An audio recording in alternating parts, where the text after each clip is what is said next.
오늘 우리가 종교개혁의 마지막 부분, 그리고 아마 근현대 교회사 들어가는데, 오늘 우리가 돌터레이터 종교회의 1618년 11월에서 1619년 5월, 그래서 아마 어느 신학교에서는 여기 보면 400주년이죠, 그죠? 400주년 강좌도 하고, 작년에 돌터레이터 신조 작성 400주년 하고 좀 행사들을 많이 하시는 것 같아요. 그래서 돌터레이터에 대한 이야기는 상당히 의미가 있다. 지금 500주년이고 400주년이기 때문에 그렇습니다. 이것을 우리가 보면서 지난주에 우리가 아르미니우스주의에 대한 이야기를 우리가 봤는데, 오늘 우리가 봐야 될 돌터레이터의 중요성은 회의의 진전보다도 결론 부분을 여러분 한번 좀 읽으면서 좀 우리가 이 회의를 하는 사람들의 그 정신이 어떻을까, 아마 좀 많이 도전이 좀 되었으면 좋겠다 하는 생각을 가져봅니다. 자, 앞에 있는 이야기는 그냥 순서대로 우리가 훑어보겠습니다만은, 그러나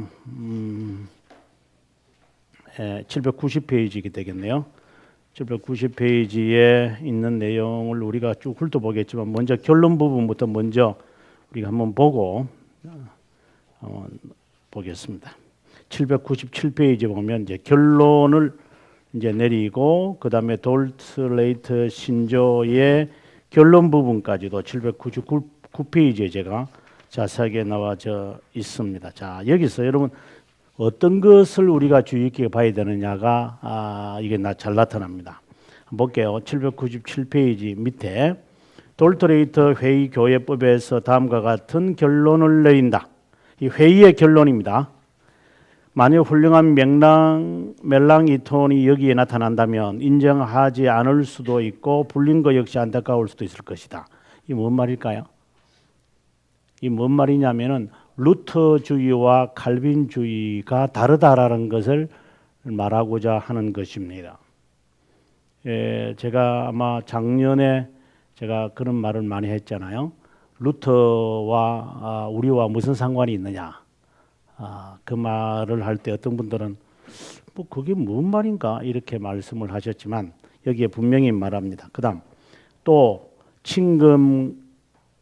친근감과 일치가 루터파와 칼빈주의자들 간에 여전히 있기를 바라지만 분리시키는 자들도 있다. 우리에게 호의적이지만 그리스도 교회들이 우리와 연합하는 것을 반대하는 견해들도 있고, 논쟁을 허용하지 않는 돌터레이터 교회법들도 있다. 가능하다면 연합을 위해 나의 노력을 참작해 주기를 바란다. 내가 출판했던 저서들일지라도 동일한 주제를 지니고 있지는 않다. 여기서 이제 첫째, 둘째 줄에서 불링거와 멜랑톤의 이야기, 조금의 차이가 있다. 이제 이런 이야기를 지금 하고 있는 것입니다.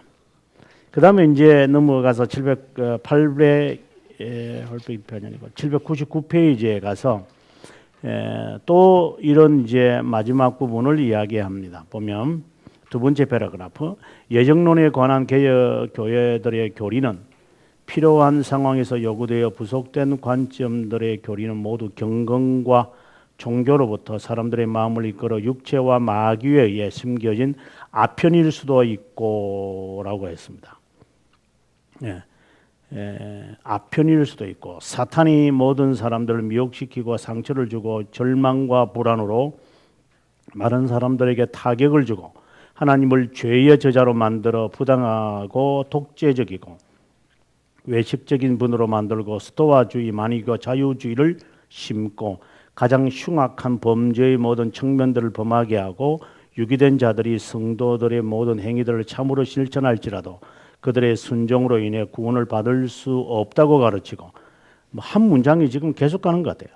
하나님께서 자신이 의지대로 마음대로 행하셔서 어떤 죄라도 간과하거나 사정도 보지 않으시고 영벌에 처하도록 미리 예정하셨고 이 목적을 위해 그들을 창조하시다고 가르치고 동일한 방법으로 선택도 믿음과 선행의 기본과 근거가 되는 유기된 자들은 불신앙과 불경건의 근거가 되고 신실한 수많은 자녀들이 모친의 가슴으로부터 떨어져 지옥으로 들어가게 되므로 그들의 세례에서 교회의 기도나 세례는 아무런 혜택도 없다고 가르치고 있기 때문에 개혁 교회들은 그것들을 인정하지 않을 뿐 아니라 그들의 모든 정신을 몹시 싫어한다 이렇게 되어 있습니다. 아르미니우스주의자들의 이런 사상은 사람들을 지옥으로 데리고 갈 거다. 이제 이런 말을 하고 아주 굉장히 강력하게 지금 이야기를 하고 있습니다.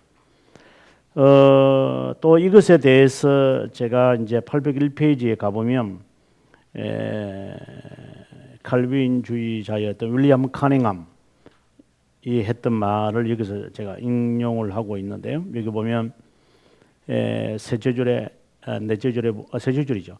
펠라기우스와 그의 추종자들은 아르미니우스가 행했던 것보다 건전한 교리로부터 훨씬 멀리 이탈했고 아르미니우스만큼이나 칼빈주의를 결정적으로 반대한 자들이었다. 로마 교회에서 일반적으로 퍼져 있는 신학 체제는 로마 교회를 편들어 아르미니우스가 가르쳤던 것과 동일한 것을 본질적으로 많이 갖고 있었다. 결론이 뭐냐면은 아르미니우스주의는 로만 가톨릭하고 가깝다라고 하는 것을 지금 이야기하고 싶고, 펠라기우스와 아르미니우스주의와 성격은 달라도 같은 맥락에 있는 자들이다라고 이야기를 하고 있습니다.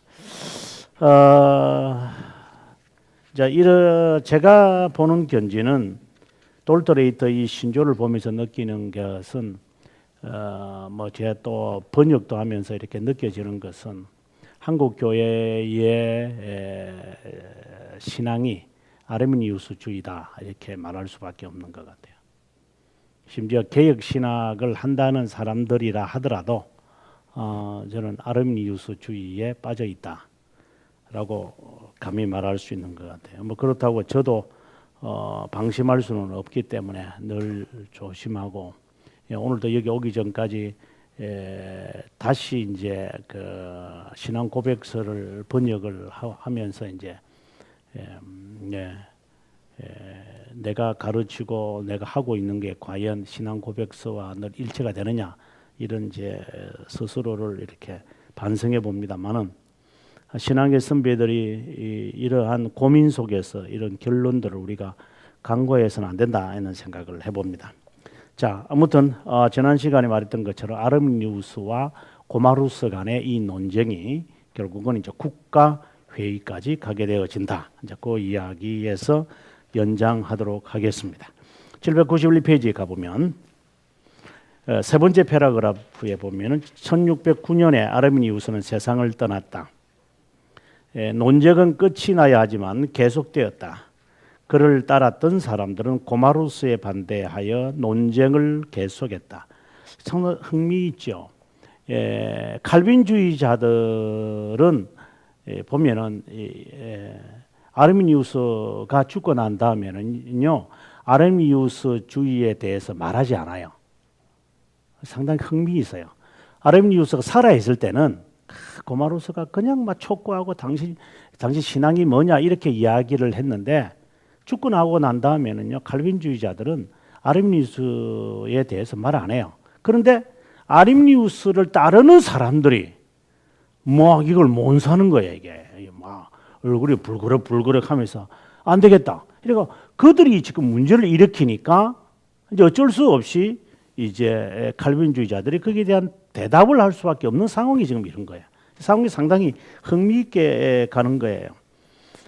그 다음에 그리고 고마루스의 제자들과 아르미니우스 제자들 간의 논쟁으로 확대되었다. 그래서 아르미니우스주의자들이 이 문제를 지속적으로 이제 물고 늘어진 거죠. 그 다음에 계속해서 보면 더욱이 정치적으로 확대되어 홀란드 영주들의 지도자인 올덴 바른네펠트는 아르미니우스주의를 즉 아르미니우스파를 지지하고 군대 장관 마우리츠는 오란여 그 공작의 아들이잖아요. 우리가 지난 시간에 봤습니다만은 그런 칼빈주의를 지지했다. 이 문제를 해결하기 위하여 1610년 항의자들, 이 아르민주주의자들이죠. 이들이 반항의자, 즉 칼빈주의자들과의 모임을 이제 조성을 하게 합니다. 이제 여기서 이제 5개를 이 사람들이 내는데 이것에 대한 항거로 이제 나중에 결론되어져서 칼빈주의 5대 교리가 이제 나오게 되는데 이 내용을 보고 여러분 어디가 잘못된지 우리가 파악하고 있어야 돼요. 이제 그게 제가 볼 때는 이 공부의 좋은 교훈이라고 저는 봅니다. 먼저 1번. 하나님은 자신의 아들 예수 그리스도 안에서 영원하고 불변적인 작정으로, 자 여기까지는 틀린 게 없죠.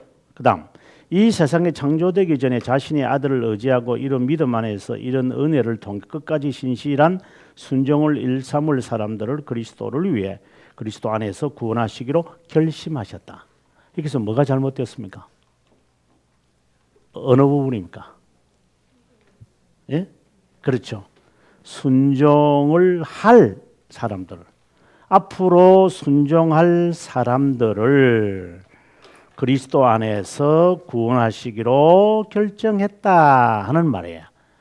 이게 그러니까 이 말을 다른 말로 말하면 보통 사람들이 예지다, 예정이다, 이제 이렇게 말을 하는 거죠. 그래서 하나님의 선택은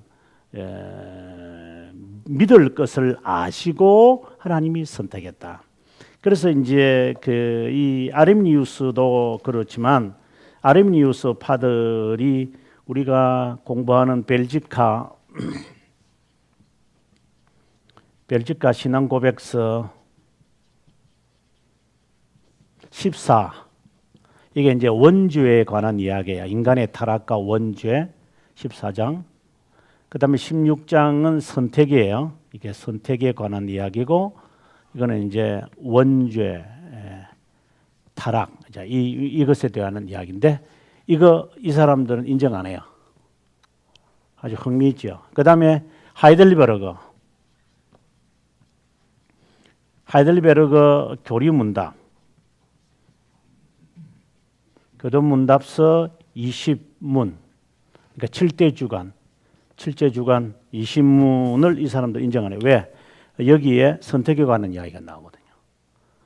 그래서 이 사람들은 벨지카도 인정 못하겠고 하이델베르크 교리문답서도 인정 못하니 이걸 수정하라 라는 것이 아르미니우스의 주장도 그랬고, 이 사람들의 아르미니우스 파의 주장도 그래요. 이 사람들은 이 선택에 관해서 이 사람들은 원치 않아요. 이 사람들 하는 말이잖아요. 믿을 것을 예상을 하고 아시기 때문에 신실하게 믿을 것을 그리스도 안에서 선택했다, 이렇게 되는 거예요. 아주 흥미있는 이야기죠. 이제 왜 이런 주장을 하게 될까? 그 이유가 있어요. 이런 신앙을 갖고 있는 사람들의 머릿속에는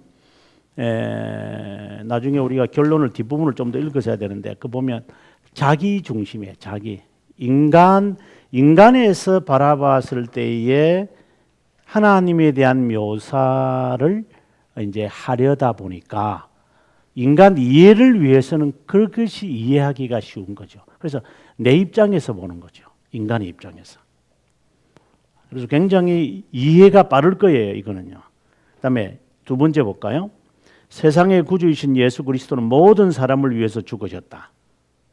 이것은 모든 사람이라고 말할 때 모든이라는 것은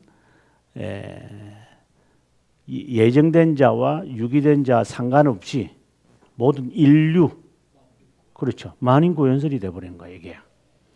그래서 모든 사람에게 십자가에 죽으심으로 죄들의 화해와 용서를 얻게 하신다.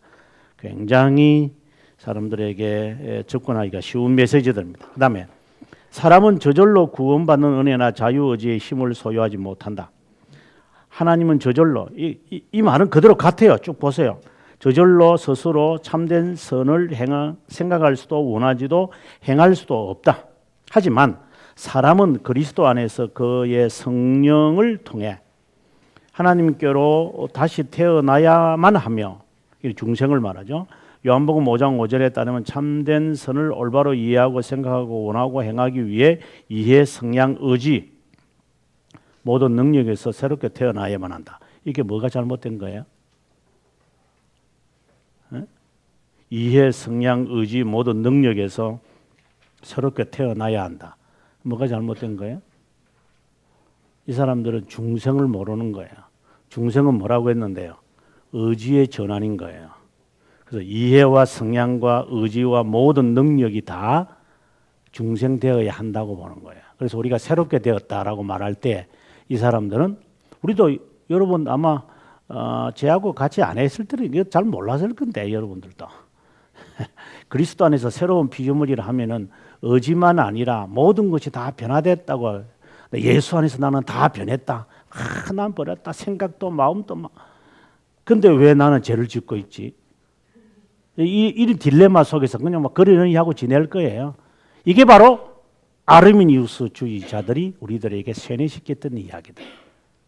중생이라는 개념 자체를 몰라요, 이 사람들. 그래서 우리가 신앙 고백서를 늘 읽어보면 하지만은 신앙 고백서도 그렇고 칼빈도 그렇지만 의지의 전환이다. 분명하게 의지의 전환이지 영의 모든 기능의 전환이 아니다라고 하는 것. 그런데 이들은 그렇게 말을 하죠. 영의 전환이라고 보는 거죠. 영의 능력들의 전환이다 이렇게 말합니다. 그 다음에 네 번째 한번 보겠습니다. 이와 같은 하나님의 은혜는 시작, 계속, 모든 선의 완성인데 이 은혜는 심지어 중생한 사람이 스스로 예기, 후원, 깨달음, 순종, 협력하시는 은혜 없이는 결코 생각할 수도 원할 수도 선을 행할 수도 악의 유혹을 이길 수도 없는 데까지 이른다. 하지만 이런 일에 대한 이 은혜는 저항할 수 없는 것이 아니다. 그러니까 성령의 역사를 내가 저항할 수 있다 이렇게 이야기를 하는 거예요. 그럼 여기는 이제 어디에서 이 주장이 잘못됐냐면 저항하는 사람들이 있잖아요. 그 유기된 자들은 이제 그런 사람들까지도 포옹하려니까 이렇게 말할 수밖에 없는 거예요. 왜냐?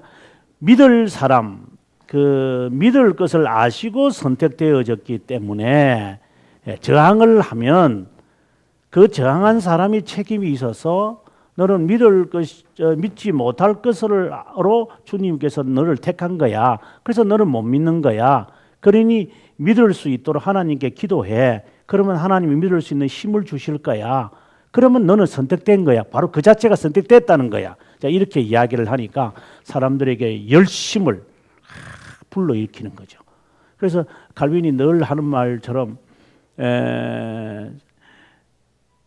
사람들에게 어떻게 열심을 갖게끔 할 것인가, 어떻게 저 사람을 열심을 갖게 할 것이냐를 위해서 이제 진리를 왜곡시켜서 사람들은 접근해 갈 것이라고. 지금 우리가 다 그런 거잖아요. 우리가 교회에서 행하는 우리 모든 것을 보면 그 사람들 열심을 내게 하기 위해서 어떻게 노력을 하잖아요.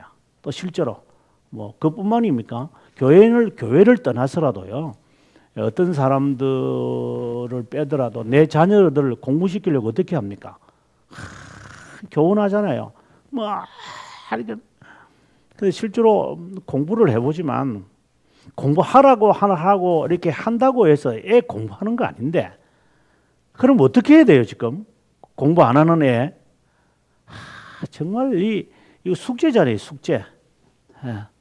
근데 제가 지금 자녀들 키우고 난 다음에 느껴지는 게 한번 기다려 봐주는 것이 나는 제일 최선의 길이다 하는 생각이 드는 거죠. 그러면은 그러죠. 그럼 그동안에는 이 애 그러면 뭐 하라는 거예요? 그것까지도 한번 기다려 줄 수 있을까? 근데 이게 잘 안 돼요. 저도 미국에 살면서 애 공부 안 하니까 이제 여기서 교수 생활하다가 이제 미국 가면 애가 공부 안 하고 그 방학에 지도 방학이고 나도 방학이거든. 이 공부 안 하는 거야 이놈이. 그럼 나는 화가 나죠.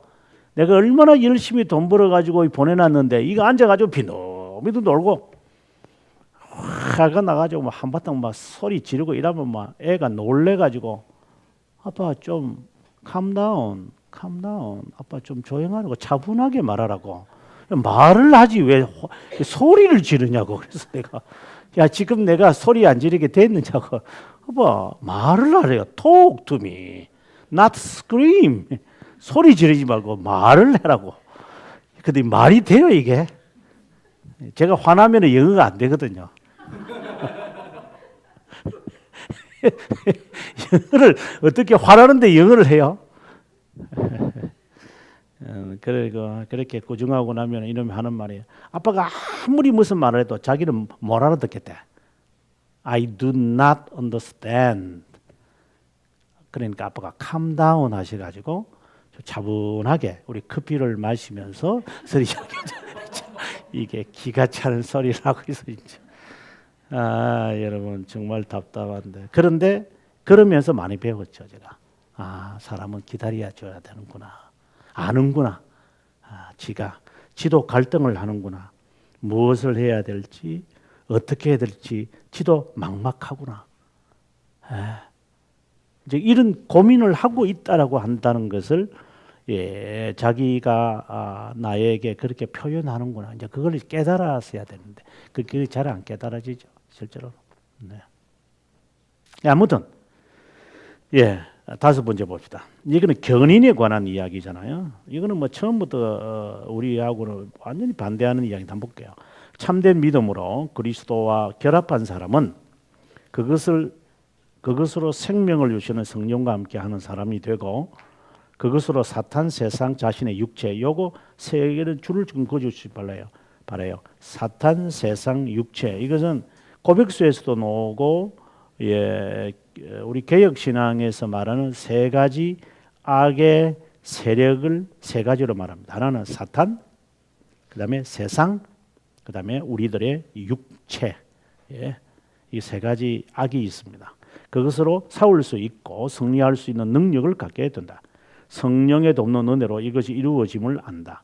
그리고 예수 그리스도는 모든 유혹에서 자신의 성령을 통해 그들을 돕고 자신의 손으로 펴고 그들이 싸울 준비가 되었고 그분의 도움이 필요하고 활동적일 때에만 그들을 떨어지지 않도록 하신다. 이거 보세요. 그분의 도움이 필요하고 활동적일 때만 그들을 떨어지지 않도록 하신다. 이 정말 답답한 거죠. 언제든지 하나님이 우리와 함께 한다는 것이 아니라 그분의 도움이 요청되고 간구하고 부르짖으면 그때 주님이 늘 함께한다. 그러니까 그대로 있으면 하나님도 그대로 있는다. 그러니까 우리가 열심을 내야 하나님도 은혜를 베푼다. 자 이런 식으로 이야기. 그러니까 계속적으로 열심을 충동질하는 거죠. 그래야 사람들이 열심을 낼 거니까. 정말 답답한 것 같아요. 그래서 이런 다섯 개를 이제 제출을 했을 때 이제 우리들은 대답을 해야만 했습니다. 자, 793페이지 가보면 어떻게 진행되어졌느냐 보면 26개의 연합 국가들의 신학자들, 26명 연합 국가라는 것은 네덜란드에 있는 그 흩어진 모든 그 이걸 갖다가 United Provinces라 그러는데 이제 이런 뭐 흩어져 있는 당시는 이제 통일된 나라가 아니니까 거기에 모든 신학자 26명, 그다음 외국 신학자들 5명의 신학 교수 그리고 일반 신자 모두 75명이 한 자리에 모였다. 어디서 모였느냐 하면 그다음 페이지에 그다음 페이지인가요? 장소가 있는데 장소가 어디 있지? 장소가 있어야 되는데 장소가 어디 있었는데 어디 갔더니 장소가 어디 가버렸지? 장소가 가버렸네. 책을 읽을 때는 보이더만 장소가 있는데 어디 있겠죠? 어디 숨어 있겠네. 자 읽다 보면 어디 나올 거예요. 제가 어디 가겠습니까? 책 안에 있을 건데. 자 793페이지 계속해서 보겠습니다. 그 대표자들 보시면 밑에 보시면 제가 이름들을 다 써놨습니다. 하이델베르그 대표자들, 헤센, 뭐 스위스 대표, 브레멘, 뭐 여러 도시들 그리고 그다음 페이지에 가보면은 항해자들도 이제 참석을 했다라고 했습니다. 그다음에 이제 이것이 첫 번째 이제 모여서 예배를 보고 그다음에 두 번째 회기에서 그 사회자였던 보게르만이 이런 말을 합니다. 나는 인간적 문서에 의존하지 않겠다. 단지 신앙의 무료한 교일인 하나님의 말씀에만 의존하겠다.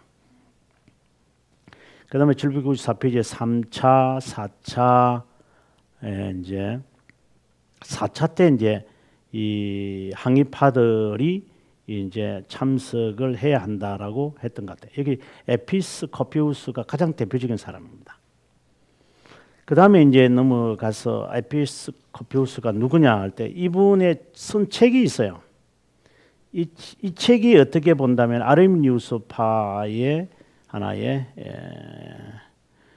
신학이라고 저는 봅니다. 자, 795페이지 가서 8째 줄에 내려오면은 에피스코피우스가 참석을 하는데 12명과 함께 참석을 했다 이렇게 되어 있습니다. 그 다음에 뭐 쭉 회기가 이제 지나가는데 중간에 보시면 795페이지 5차에서 13차까지는 성경을 새롭게 번역하기로 결정했다. 성경 번역. 그 다음에 14차에서 21차까지는 새로운 교리 문답서를 만들기로 결정을 했다. 그러고 난 다음에 12월 6일 날 항의자들이 이제 참석을 했다. 한 달 뒤에 이제 참석을 하게 됩니다. 에피스코피우스가 23차에서 길게 설교를 합니다. 그때 사람들이 좀 많이 잠을 잤다고 이야기를 그 회의에 기록에 보면 그렇게 있다. 너무 설교를 오래 하니까 했던 말 또 하고 또 하고 이래가지고 그다음에 넘어가서 이제 796페이지에 24차에서는 논쟁하다가 시간을 보냈고 25차 에피스코피우스가 긴 문서를 낭독하고 종교회의에 제출했고 그다음에 이제 아주 흥미있는 게 나옵니다. 이 안에서 종교회의의 권위에 대해 질문을 던지면서 이게 가장 큰 이슈들이었죠. 종교회의가 무슨 권한이 있느냐 이제 이런 거예요. 그다음에 칼빈주의자들이 루터 종교회의 결정을 따를 수 있느냐 아니라는 대답을 듣자 쟁론이 그러니까 루터파와 칼빈주의자들이 서로 교류할 수 있겠느냐 이제 이야기를 하게 되어집니다. 그다음에 이제 뭐 29차, 30차, 31차에 가 보시면 예정에 관련된 자신들의 심정을 5가지 항목으로 만들어 제출했다. 34차에 가서 4가지 항목들에 관하여 자신들의 심정에 대한 글을 제출했다. 그다음에 39차에 가서 하이델베르그 교리문답서의 토론을 했지만 아까 제가 말한 대로 이 신문 이것을 빼자 이런 이야기를 합니다. 그러자 칼빈주의자들의 교리를 변경시키지 말라고 명했다라고 되어 있습니다. 그다음에 넘어가서 뭐 쭉 이야기가 나오는데요. 797페이지 중간에 가보면 밑줄을 그었습니다. 1610년 24일 결론 짓기를 항의자들이 유해한 오류를 범한 자들이며 참된 종교를 타락시킨 자들이라고 했다는 결론을 이제 내리게 됩니다. 그리고 앞서 우리가 읽었던 이제 797페이지 이제 이야기를 합니다. 이것을 볼 때 흐로티우스라는 사람, 이 사람이 이제 누구냐면 아르미니우스파의 대표자입니다. 이 사람도 흐로티우스가 어떤 사람이 국제법의 창시자입니다. 이제 이 사람이 국제법의 창시자면서 이 사람의 글을 누가 좋아하느냐면 제임스 1세가 좋아해가지고 아르미니우스주의를 제임스 1세가 받아들입니다. 그만큼 이 대표적인 사람입니다. 이 사람이 이제 결론을 방금 우리가 읽었습니다만은 결론을 내리고 그러고 난 다음에 798페이지에 가서 돌트레이트 신조를 보겠습니다. 일치 신조에서 종교개혁 시대의 개혁교회가 택한 3가지 신조가 있는데 하나는 61년에 만들어진 벨지카 고백, 63년에 작성된 하이델베르크 교리문답, 그리고 돌트레이트 신조다. 이것은 개혁교회가 고백하게 된 세 가지이기 때문에 매우 중요하다라는 것을 이야기를 했고요. 그 다음에 그 패러그래프 밑에 갑니다. 1618년 11월에서 19년 5월에 유럽 전역에 있는 개혁파가 참석한 돌트레이트 회의는 국제적이다. 그리고 이것에 대해서 결론이 튤립이라고 정했다. 그 다음 페이지 799페이지 1, 2, 3, 4인데 이거 순서가 조금 바뀌어졌죠. 그죠? 본래 튤립이라고 만들기 위해서 이런 거고 본래는 2번이 첫 번째로 와야죠. 본래는. 왜냐하면 여기 항해파들이 주장한 것과 비교한다면 2번이 위로 올라가야 되고 그 다음에 이제 1번이 나오고 3번, 4번 이렇게 나와야 되는데 예, 우리가 튤립이라는 글자를 만들려고 이렇게 이제 했다 이렇게 얘기해집니다. 자, 평가는 우리가 아까 다 읽었습니다만은 그 다음에 이제 넘어가서 이제 아르미니스주의에 대한 해독제라는 글을 쓴 네스의 글을 가지고 802페이지 첫째 줄에서 이런 말합니다. 아르미니스파는 하나님의 공의를 이성으로 판단한다. 이렇게 결론을 이제 내립니다. 제가 말한 대로 인간의 입장으로 해서 바라봤다. 신적 신비의 심연을 휘젓고 다니고 있다. 그러니까 하나님의 영역을 인간이 휘젓고 다니고 있다. 지가 하나님처럼 행동한다. 아주 지금 정확하게 표현하는 것 같아요. 그 다음에 오 깊도다. 그들은 하나님께서 야곱이 믿을 것을 아시고 에서가 믿지 않을 것을 아셨다고 하는데 그래서 야곱을 사랑했고 에서를 미워하셨다는 것이 된다. 이 말이죠. 아르미니우스는 바울이 셋째 하늘에서 배운 것보다 더 깊은 심연의 신적인 것을 가르치고 있다. 아우 정말 표현들을 보면은 아주 그들은 인간 이성을 자랑할 뿐 아니라 인간의 의지를 자랑하며 원죄의 불결성을 과소평가하고 축소시킨다. 그래서 이 사람들이 벨지카 신앙고백서 14장을 이 사람들이 반대하는 거예요. 왜? 여기에 원죄에 관한 이야기를 하고 있기 때문인 거예요. 그 다음 아르미니스주의는 교황의 벤자민이다. 벤자민이다. 무슨 말인지 아시겠죠? 벤자민이 어떤 사람입니까? 야곱의 막내 아들입니다. 그러니까 교황의 막내둥이다. 아주 표현이 요즘에 조통령 이라더만 누가 조통령이 우리나라에는 부통령이 있는 게 아니라 조통령이 있다 이라더만 그거 말하고 비슷하네. 교황의 벤자민이다. 그 다음에 괴물들 중에 최고며 마지막이고 반기독교의 유수 부정한 신비들 중에 신비 교황들의 보고 이는 보아라는 말이죠. 가장 애매한 것이다. 또 아르미니스주의는 교황제에 부활된 개구리가 알을 산란한 것과 같아. 그래서 제가 개구리 말을 제가 많이 하는 게 개구리를. 아르미니우스파는 옛 펠라기우스파의 추방된 자녀들이다. 이들은 하나님의 자녀들 그들의 의지로 하나님의 은혜에 아첨하도록 만들고 있다. 그들이 하나님의 백성들을 제대로 보호할 수 있을까요? 그들이 중요하게 말하는 교리는 예지인데 이것은 하나님의 작정보조도 피조물의 자유의지에 의존한다는 진리다. 저는 이제 여기에서 이제 예지라고 하는 말이 이제 결국 아르미니스주의는 예지를 주장한다. 우리가 살펴봤습니다만은 1항에서 이 사람들이 내놓은 항의서 1항에서 이걸 이제 이야기하잖아요, 그죠? 믿을 것을 예상을 하시고 이제 선택했다는데 이제 이 부분에 저도 고민을 많이 했어요. 그렇지만 칼빈이 이 답을 이야기하잖아요. 하나님의 예지란 항상 하나님에게는 모든 것을 천재로 여기신다라고 하는 이 개념. 저는 사실상 기독교 강요를 읽으면서 굉장히 제가 여기에서 많은 실타래의 이 고리들이 막 풀리기 시작했어요. 제가 최근에 계속해서 여러분들에게 말했던 것처럼 하나님에 대해서 묘사할 때는 항상 수거적으로 해석을 해라. 이런 말을 제가 이야기하잖아요. 하나님에 대해서는. 하나님을 표현할 때는 단어의 뜻에 들어가서는 안 된다.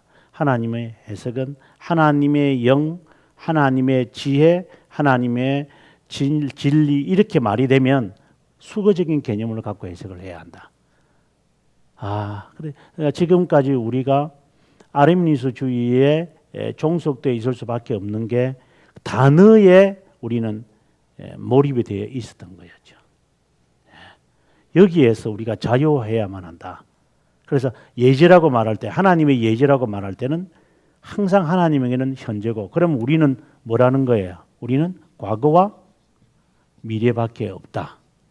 이런 추론이 나오는 거잖아요. 이래야 이해가 돼. 그러나 아르미니스주의자들은 하나님을 현재라고 생각 안 하죠. 하나님은 우리처럼 과거와 미래가 있다. 그래서 과거에 이랬으니까 이렇게 나타날 거다. 이런 개념으로 예제를 표현하니 이게 진리를 이해를 못하는 것이었죠. 하나님은 현재라고 하는. 그래서 이 표현을 성경은 알파와 오메가라고 이야기하는 것이고 처음이고 나중이라는 이 개념은 하나님은 전체를 동시에 보신다라고 하는 이 개념이 없기 때문에 자연스럽게 이성주의에 빠질 수밖에 없지 않을까.